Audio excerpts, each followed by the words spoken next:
Welcome to Round Hill Radio, the podcast from Round Hill Community Church. Through our conversations, we discover the holy and the ordinary, find moments of grace and peace, and redefine what we're talking about when we talk about faith.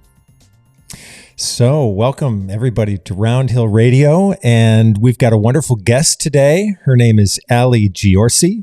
She is the founder of the Foodshed Network, and she is the chairperson of the food systems sector for the Greenwich Sustainability Committee. And I am proud to say that she's an active member of the Greenwich Sustainability Committee, whereas I also serve on that committee, but am not nearly as active. So, Allie, it is wonderful to have you as our guest on Round Hill Radio. Well, thank you, Ed. It's nice to be here. When we were sitting in on one of the meetings, I've had a chance to learn probably much more about you because I've listened to the reports that you've given as part of the food systems sector. So I became very, very intrigued about the work that you've done, your passion for food, and it's the way that it can be used as a great source of enjoyment and pleasure, but also serving to find a way to help us navigate climate change. So could you describe for us, just as we get started, a little bit about the Foodshed Network, and especially, can you help us understand that word foodshed? Sure. So Foodshed, let's start there. You can think of in terms of a watershed. Most people understand, their watershed. Sure. As far as their, rivers and streams and, lakes and bodies of water. Our watershed, for all intents and purposes, is obviously Long Island Sound, as we're a, coastal community here in Greenwich. Yes. Foodshed is not too much of a departure from that, in that, essentially it is the areas, closest to us that produce our food. So it's, quite extensive in that, we get food locally here in Connecticut. So if you can describe the north and west corners of Connecticut as our food shed, but also, of course, the Hudson Valley, the greater New England area, even into New Jersey and the Mid-Atlantic, as our food shed. So it's, the land, but also the waters where we source our food. So, by the way, when you described this to me, it all sounded really obvious, but I hadn't really thought of it in that way. Yeah. Do you find in just your conversations with people that this is sort of a novel idea? What used to be probably commonly understood may not be so commonly understood these days. Is that your experience as you talk with people about the meaning of a food shed and what a food shed network can imply? Yeah, I mean, as far as I didn't actually answer your question about what the Foodshed Network does. I can address that in a minute. But, so much of how we, grow and source and prepare our food was very just an integrated part of our lives at Sure. one, not too many generations ago. I mean, I would venture to say either our grandparents or certainly our great grandparents were subsisting off of the food that they grew or hunted or caught, and due to our industrial system that I'm sure we will touch on today, we have become farther and farther removed from that. So we are not only are we not necessarily producing and growing our own food, generally speaking, but we're even that much further from who does grow and produce our food. So Right. Due to our, industrial system, we don't have that connection anymore. Sure. So what is it that, through the Foodshed Network that you try to address, and what do you try to bring to, the wider world by way of awareness? Yeah. So, food systems space is, for all intents and purposes, the sector where the Foodshed Network is focused on, is this, broader context of food systems work. Mm-hmm. And that is somewhat of an emerging space as far as a term. I mean, obviously our food system is, integrated into, all of our lives. By definition, it is how we produce, process, distribute, consume, and dispose of our food, in its most basic terms. And food systems work looks at everything around each of those points, each of those elements, and looks at it and sort of says, okay, well, this is, a weak point in the chain, or this is a strain. And, unfortunately, our dominant food system, otherwise known as the industrial system, which came into play around the Green Revolution in the 1950s, where we began to introduce tractors and chemicals and pesticides, and began to globalize. In that process, we have lost a lot of our farms. More and more farms are being consolidated, and really doing a lot of harm, and is rooted in that, which again I can go into. But for all intents and purposes, the Foodshed Network is looking at the food system and helping and educate people understand the history of our food system, what it's rooted in. Looking at it today in all of its impacts and all that it is, all that it does today as it contributes to climate change and diet-related disease and biodiversity loss, racial inequity, and then creating a vision and saying, okay, where are we going? Where do we want our food systems to go? So, Allie, you and I had a chance to talk a little bit before this conversation, and you drew a really strong connection between what's happening to food systems and the challenges that we face related to climate change. Yes. And my guess is that that's not something that may be as widely understood, as we ought to, that we in the way that we need to understand it. Can you say more about that? Yeah, I think, let's see. I think it's important. First, I think before touching on climate change, I want to sort of step back a little bit and help people understand kind of how where our industrial system is rooted and its legacy. In that, it is really rooted in the colonization of land and unheeded treaties among Native Americans, and of course slavery. And so it is, we have a strong history of not only land theft, but also land loss, with Black farmers. And, at the turn of the 19th century, 90% of Black-owned farm was lost. So we had 14 million acres of land that was owned by Black farmers, and then by the turn of the 21st century, 90% of that was lost, and that was due to families moving north, many other factors going into that. And so today, 98% of rural land is owned by white landowners, and so that's sort of the legacy that our food system rests on, right? And those threads carry on today, which our food system functions on a global scale. It is, the overproduction of cheap food, and really is buoyed by the exploitation of labor, land, and our natural ecosystems. And so what we have is a system that is bloated, and subsisting off of highly subsidized commodity crops, most of which go to feed livestock, and then 38% of a lot of that food is wasted. And we have millions of people who are food insecure.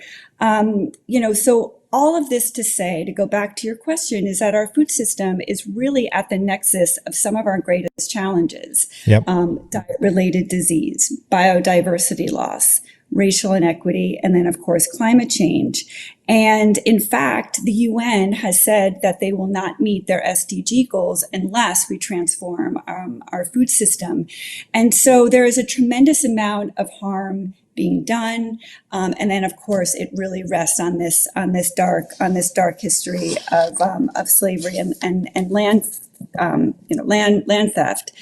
And so my work is really focused on food systems transformation, right? And there are many definitions as to what, food transformation might look like. But essentially it's looking at the arc of the food system, going back to our agricultural history, getting grounded in that, understanding that, facing that, getting really honest with it. And then, moving into, where we are today in all of its impacts, on our health, on climate. The reason it's one of our leading causes of climate change is really through deforestation and the use of fertilizers and pesticides. So we really need to defossilize our food system. And then, of course, biodiversity loss, which also goes back to land use and, disruption of pollinators. And then, so again, it's knowing our history, knowing where we are today, and then seeing where we're going.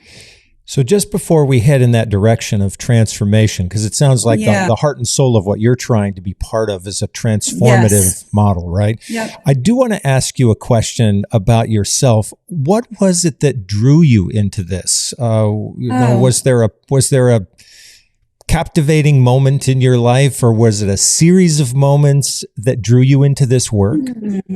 Yeah, there is a series of moments, like anything in life. With it really is sort of like many different moments that kind of come together. But if I were to mark one moment, it was really when I was in early college. I was in I believe my second year in college, and I was struggling with my body and my body image, if you will, as many young women do in their early 20s. And a friend of mine, my parents actually said, you can change your body, you can change how you eat, you can change how you your eating habits. And so she suggested that I do a 3-week vegetable cleanse. And I did, and it did transform my body, and it transformed my relationship to food, and it really set me on a course of really the power of food and healing, which is really what my work is rooted in at a very kind of young and formative age, is that aspect of how it can really heal. Wow. That's a great story. And thank you for sharing it, because I'm starting to hear similar kinds of stories from more and more people who want to reclaim or rediscover a really healthy relationship with food and are frustrated by the tastelessness quite often, or the lack of nutrition in the food that's mainly available through that industrial model that you describe. Yeah. So how do we begin to edge our way towards this transformation that's your dream? Well, I think, how do we do that? I mean, I think, first of all, I think it's really important to recognize that we all have an inherent intuition on how to eat and feed ourselves. I really believe that. And I feel like there is a lot of external, pressure. We're sort of boxed out of our own agency because we don't maybe have access to land to grow our own food, or or maybe we don't have access to a farmer's market to be able to purchase a farmer's market, or maybe the farmer's market is only on one day a week, and if you miss that one day. And so most of us are really reliant on our supermarkets, and supermarkets have their own limitations around sourcing locally. And so I think it's really about, first of all, having the conversation, and being aware of the fact that our system, as it is now, is doing harm, as I said, to our bodies, to our planet, to our social structure, to the very social fabric, I think, of who we are. And so I think it's first just having that awareness. Okay, there's some connections here. Climate change is big. Our industrial system's a leading cause of that. Most people can get their head around climate change and want to really address that. And then again, biodiversity loss, related disease, it kind of goes on and on. So I think as big and heavy as all of that really sounds, it's important to be aware of it, because then then people can start to think, okay, actually I'm not so sure I want to participate in this system. Maybe I want to support another one. What does another one look like? Right. And there's got to be a better way. There's got to be a better way. And there are many. And I think it's really about, first, getting in touch with yourself on what, works well for you. And I'm a huge advocate for eating with the seasons, and, going to the farmer's market and, growing your own food. Of course, Greenwich has, Greenwich Community Gardens. And, if you don't have your own lot of land, there is that option to grow your own food. Again, farmers markets, there's CSAs available. We have a little bit of not a little bit, we have a big infrastructure issue here in Connecticut, where it really isn't as easy as you might think to access local Connecticut food. And that is due to, various infrastructure gaps. And so because we are in Lower Fairfield County and we don't, we're no longer an agricultural community. We were at one point, the backcountry was quite agricultural. But because we are no longer an agricultural town or area or region, or I should say county, that it's becoming more and more difficult. And again, we've centralized our food system, so it's in the West Coast, Midwest. We've dismantled a lot of our capacity to feed ourselves. So I think just all that recognition is just really important. Yes. And that's part of what the Foodshed Network is doing, is educating people on the gravity of this issue. And then it's like, okay, so what can I do? And as we've discussed, the interesting with the food system is that, and this is part of why I'm so passionate about it, is that yes, it is a big part of the problem, but it also is a significant pathway to some of our, to the solutions to some of our biggest problems, right? It's like, you just flip the coin and we can be, fostering our land and growing better and using regenerative practices and certainly organic practices to begin to repair our ecosystems. There are there's a big movement for food as medicine, where we're allocating, or where doctors can allocate fresh produce for individuals who are, diabetic or obese. So these are all pathways to really repairing. So it's exciting and it's wonderful to be a part of. And there is a tremendous amount of work emerging, and it's exciting. Yeah. Well, you certainly foster that kind of excitement and your own passion. And I do just want to mention two quick things. You mentioned something to me which really took me by surprise, and that is that we have over, was it 5,500 farms in Connecticut?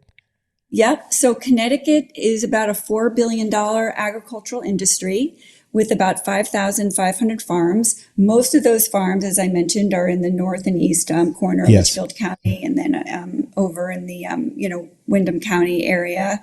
And we are an agricultural state. And of course, we're also, if you think in terms of region, which is really the direction that we need to go in, is really regionalizing our food system, and that would consist of New England. So we are obviously the sixth state of New England, and there is work being done to regionalize New England.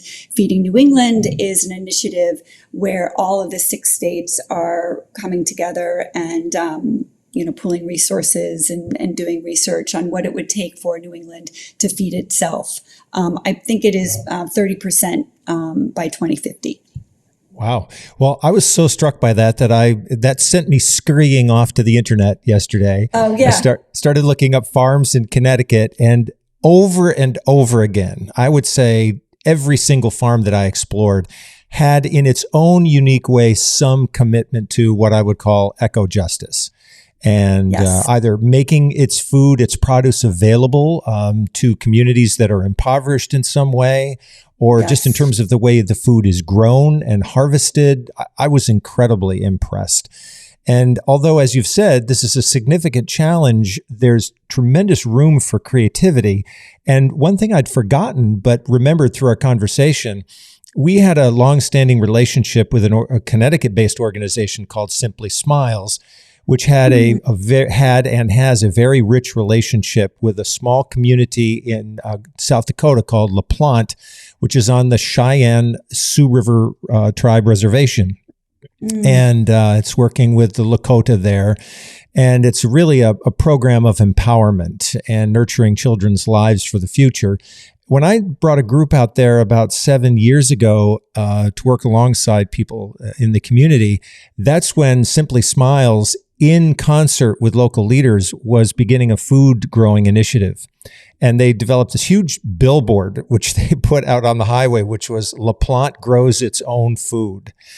And so there are these raised beds all over the place when you drive through that particular part of the country. And so suddenly people had fresh lettuce and, fresh produce that they could use and bring right home fresh out of the garden. And it was really transforming people's lives. So I think in that one small but significant way, it was, I think in the language that you use, kind of helping to repair the ecosystem. Yeah.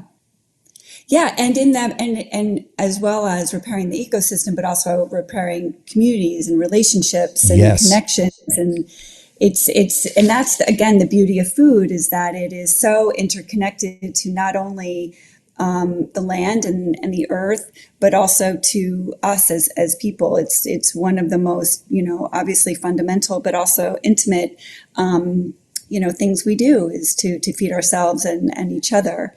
Yeah.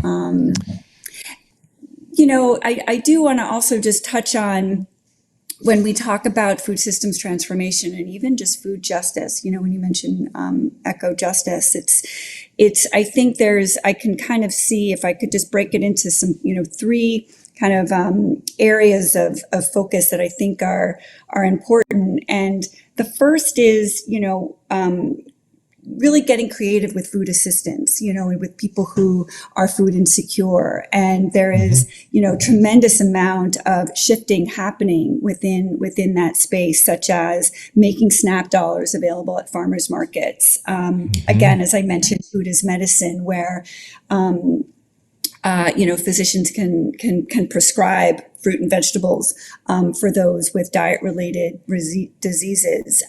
Farm to pantry partnerships are happening more and more, which is wonderful. And then initiatives such as mutual aid, such as Fridgeport out of Bridgeport, which basically has put up a refrigerator, and food is donated to the refrigerator. It lives in a shed, and it's available and open to anyone and everyone at any time, no questions asked.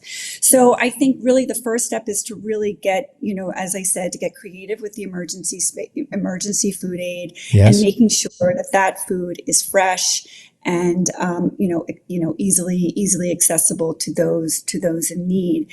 And then the second is, sort of more on a smaller scale, but more local and just as impactful on, again, what, this is obviously what, food systems transformation is putting more urban farms and community gardens, and making farmers markets more available, school gardens, no-cost school meals for every child, farm to school.